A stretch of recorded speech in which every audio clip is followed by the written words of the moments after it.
नमस्कार बहिणींनो. कधी वाटतं ना आपण खूप देतो पण परत काहीच मिळत नाही. कधी मनात प्रश्न येतो, मी इतकी चांगली असताना माझ्यासोबतच असं का होतं. खूप वेळा आपण इतरांना वाचवण्यात इतक्या गुंतो की स्वतःचे मन, स्वतःची शक्ती विसरून जातो. आपले हसू, आपले गुपित, आपले हृदय सगळं कोणालाही सहज देऊन टाकतो आणि शेवटी आपणच तुटतो. पण बहिणीनो, स्त्री कधीच तुटत नाही, ती फक्त जागी होते. तुळजाभवानीसारखी शांत शक्ती तिच्या आत असते, फक्त तिला जाग करायचं असतं. आज आपण अशाच एका स्त्रीच्या प्रवासात उतरूया, जी भोळेपणातून उठली, शांततेतून शक्ती मिळवली आणि एका दिवसात नाही तर प्रत्येक पावलात स्वतःला तिनं घडवलं. ही कथा फक्त सुनीताची नाही, ही कथा आपली आहे असं समजून पुढे व्हिडिओ शेवटपर्यंत पहा. आपल्या मनातील त्या दृढ, अटल, आत्मविश्वासी स्त्रीची जी आज पुन्हा एकदा जन्म घेणार आहे.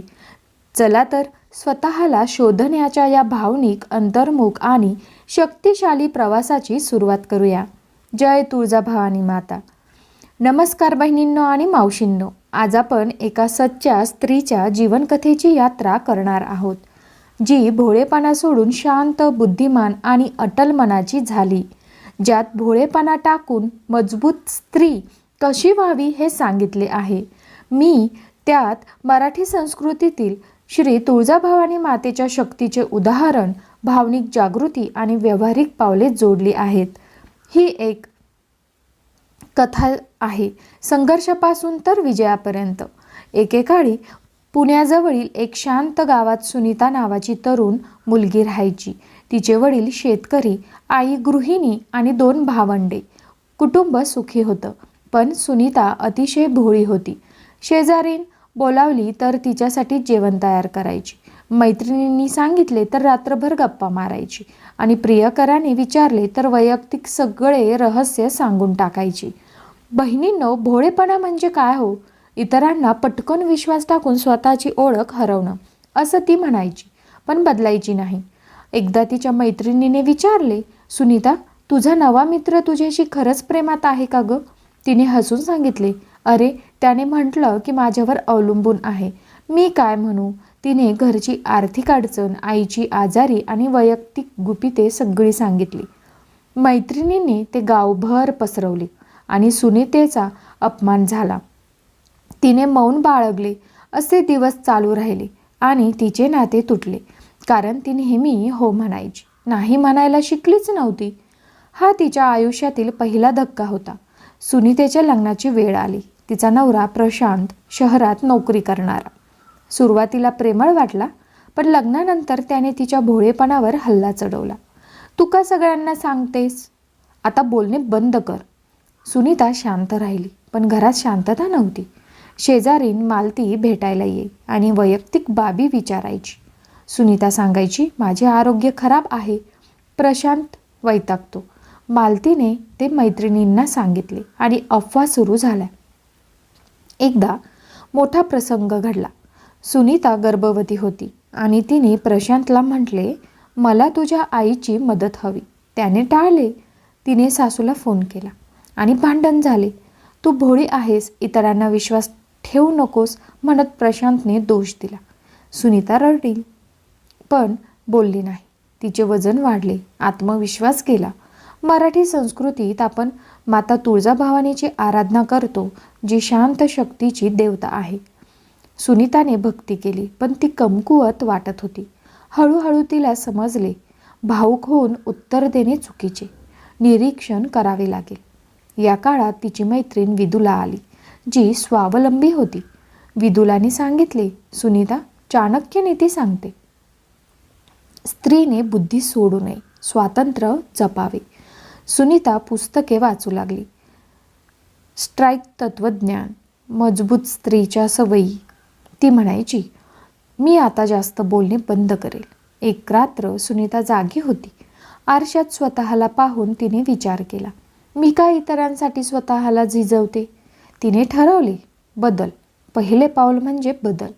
नाही आणि पहिले पाऊल म्हणजे नाही म्हणणे शिकणे.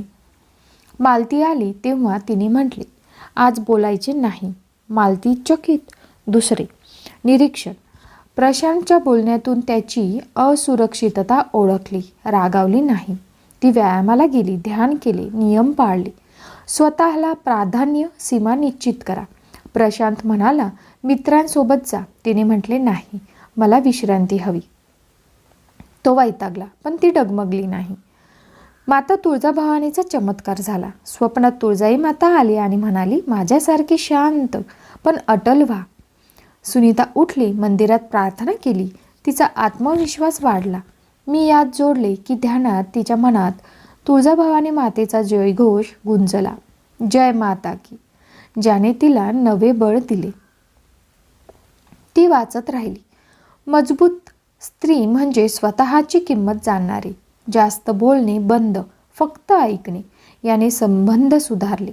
लोक तिचा सन्मान करू लागले. काही महिन्यात सुनीता पूर्णपणे नव्या रूपात आली. तिने छोटे व्यवसाय सुरू केले. घरगुती मराठी पदार्थांची ऑनलाईन दुकानं केली. प्रशांत आता तिच्या निर्णयांचा आदर करू लागला. तू आता वेगळी आहेस, तो म्हणायचा. सुनीता हसत म्हणायची, अहो, मी आता बुद्धिमान मनाची आहे, शांत पण ठाम. तिच्या मुलीचा जन्म झाला आणि तिने तिला शिकवले. प्रथम स्वतःचा सन्मान. गावात तिने महिला संघटना उभी केली. भोळेपणा सोडा, मजबूत व्हा. तिथे ती सांगायची, स्वतःला प्राधान्य द्या, इतरांना नाही. बोलण्यापूर्वी विचार करा. भावूक होऊ नका. सीमा निश्चित करा. नाही म्हणणे शिका. एकटेपणा मजबूत करा, अवलंबन नाही. चुका झाल्या तर शिका, पडू नका. मी जोडले, श्री तुळजाभवानीसारखे शांत राहा. पण गरज पडली तर उभे राहायला शिका, म्हणजे खरा विजय होतो. या सवयींमुळे तिचे आयुष्य चमकले. मराठी अभंगामध्ये म्हणतात, शांततेत शक्ती आहे, म्हणजेच मौनामध्ये शक्ती आहे. सुनीता तेच झाली. आज सुनीता गावाची प्रेरणास्थानी आहे. व्यवसाय, कुटुंब, यशस्वी, आनंदी कुटुंब आणि ती स्वावलंबी. ती म्हणते, बहिणींनो, भोळेपणा टाका, शांत राहा, निरीक्षण करा, स्वतःला प्रेम द्या, स्वतःवर प्रेम करा आणि आपली तत्व आणि तुळजाभवानी मातेची शक्ती यांचे मिश्रण तुम्हाला अजिंक्य बनवेल. ही कथा ऐकून तुमचे हृदय ओलावले असेल. आता उठा आणि बदल घडवा. जय तुळजाभवानी माता. जय मजबूत मराठी श्री शक्ती. आपण कधी स्वतःला कमी समजू नका. आपल्याला सगळे कळते पण वळत नाही, बरोबर ना? पण आजपासून स्वतःसाठी काहीतरी करायला नक्कीच समर्थ व्हा. काहीतरी स्वतःसाठी वेळ द्या आणि करा. आजपासून मनामध्ये ठरवा, आज मी माझ्यासाठी इतक्या वेळ दिला. काहीतरी करा, वाचन करा, काहीही करा, पण करा. स्वतःसाठी थोडा वेळ काढा. दुसऱ्यांसाठी आपण इतका वेळ देतो, दुसरे नाही पण आपल्या घरातल्यांसाठी आपण इतका वेळ राबतो करतो आणि स्वतःचा विचार करत नाही. स्वतःसाठी थोडा वेळ द्या. शिका आता. तर चला, व्हिडिओ कसा आवडला नक्की मला कमेंट करून सांगा. काही वाटले तर नक्की कमेंट बॉक्समध्ये सुचवा आणि व्हिडिओ थोडा जरी आवडला तरच लाईक करा आणि आपल्या चॅनलला सबस्क्राईब नक्की करायचे, कारण अशाच छान छान गोष्टी मी घेऊन येणार आहे. तर भेटूया पुढील व्हिडिओमध्ये. तोपर्यंत धन्यवाद.